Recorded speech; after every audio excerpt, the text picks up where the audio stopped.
जितेंद्र, आप औरंगाबाद में ही हैं और औरंगाबाद में अब शुरुआत हो गई है। मतलब जो कल माहौल गरमाएगा उसकी सुगबुगाहट आज जिस तरह से राज ठाकरे पहुंचे औरंगाबाद उसी से हो गई है। ये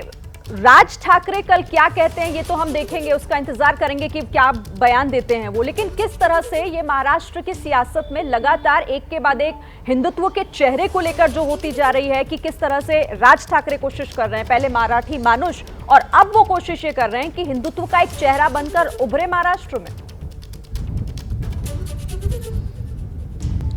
जी हाँ, बिल्कुल। ये देखिए, पूरी लड़ाई इस वक्त जो है हिंदुत्व के मुद्दे को भुनाने को लेकर है। दरअसल साल 2019 के चुनाव के बाद में जब शिवसेना ने बीजेपी का साथ छोड़ दिया और कांग्रेस एनसीपी के साथ मिलकर सरकार बना ली, तब से बीजेपी एक कथानक गढ़ रही है, एक नैरेटिव चला रही है कि शिवसेना अब हिंदुत्ववादी पार्टी नहीं रह गई, उसने सेकुलरवादियों के साथ में हाथ मिला लिया है। तो अब महाराष्ट्र की राजनीति में वो स्पेस खाली हो गया है जो कि कभी शिवसेना का हुआ करता था और उस स्पेस को भरने की कोशिश जो है अब राज ठाकरे कर रहे हैं। राज ठाकरे ऐसा इसलिए कर रहे हैं क्योंकि इसके पहले राज ठाकरे ने मराठी माणूस का मुद्दा उठाया जो कि उनके लिए काम नहीं कर सका। साल 2009 के जो चुनाव हुए उसमें राज ठाकरे को 13 सीटें मिली, लेकिन साल 2014 और 2019 के जो चुनाव हुए उनमें एमएनएस को एक सीट से ज्यादा हासिल नहीं हो पाई। तो राज ठाकरे को ये लगा कि मराठी माणूस के नाम पर भीड़ तो जुटती है उनकी सभाओं में, लेकिन वोट नहीं मिलते हैं और ऐसे में अपनी पार्टी को जिंदा रखने के लिए उन्हें दूसरे मुद्दे की तलाश थी। और अब वो दूसरा मुद्दा, चूंकि शिवसेना का स्पेस खाली हो चुका है ऐसा बीजेपी कह रही है, तो उस स्पेस को भरने के लिए अब राज ठाकरे भी हिंदुत्व का मुद्दा अपना रहे हैं और उन्हें उम्मीद है कि खुद को हिंदुत्व का पोस्टर बॉय साबित करके या खुद को नए बाला साहब ठाकरे बताकर जो है शायद ये उस स्पेस को भर सकेंगे और अपनी पार्टी को फिर एक बार जिंदा कर पाएंगे। बिल्कुल, लेकिन उनकी ये कोशिश कितनी कारगर होगी ये देखना होगा। एक बार प्रतिमा फिर से मैं आपके पास आऊंगी क्योंकि आप सुबह से ही वहीं पर हैं और औरंगाबाद पहुंचने से पहले पुणे में आपने वो तस्वीरें देखी कि किस तरह से, किस अंदाज में, किन तेवरों के साथ यहां से राज ठाकरे आज निकले आगे के लिए।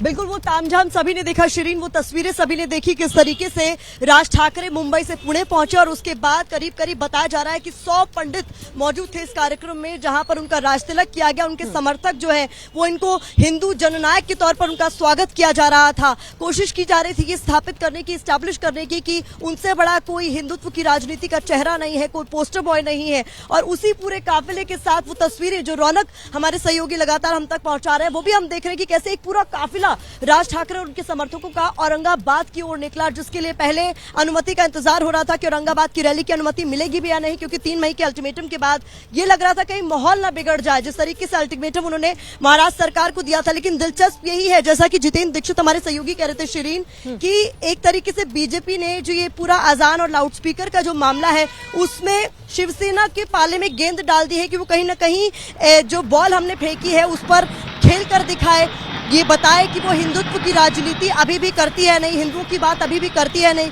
और शिवसेना सीधे सीधे इस पूरे मसले पर मुखर होने से बच रही है। ऐसे में जो तमाम एक एक करके रैलियां होने वाली हैं, तमाम ये भाषण होने वाले हैं, इस पर भी सभी की निगाहें रहने वाली हैं कि क्या इस मुद्दे को एक बार फिर से छेड़ा जाता है और अगर छेड़ा जाता है तो शिवसेना क्या मुखर होकर इस पर कुछ कहेगी। बहुत दिलचस्प ये भी था कि संजय राउत, जिनसे राज ठाकरे पर सवाल पूछा गया, उनकी ओर से कह दिया गया कि महाराष्ट्र की राजनीति के ओवैसी है राज ठाकरे, सिवाय वोट काटने के वो कुछ नहीं कर सकते महाराष्ट्र में। ये एक बड़ी बात कही थी। तो देखना ये भी होगा कि जब औरंगाबाद में राज ठाकरे कल संबोधन करेंगे तो क्या इस मसले पर भी कोई बात कहते हैं। हालांकि बहुत सारी शर्तों के साथ उन्हें अनुमति मिली है कि वो औरंगाबाद की अपनी रैली कर सके, लेकिन जैसा कि मैंने कहा, एक बार फिर दोहराऊंगी कि राज ठाकरे बोलेंगे और विवाद ना हो, ये अपने आप में खबर हो जाएगी शिरीन। बिल्कुल, और यही काफी दिलचस्प होगा जो महाराष्ट्र की राजनीति में कौन सा नया मोड़ लेकर आएगा, ये बहुत दिलचस्पी है।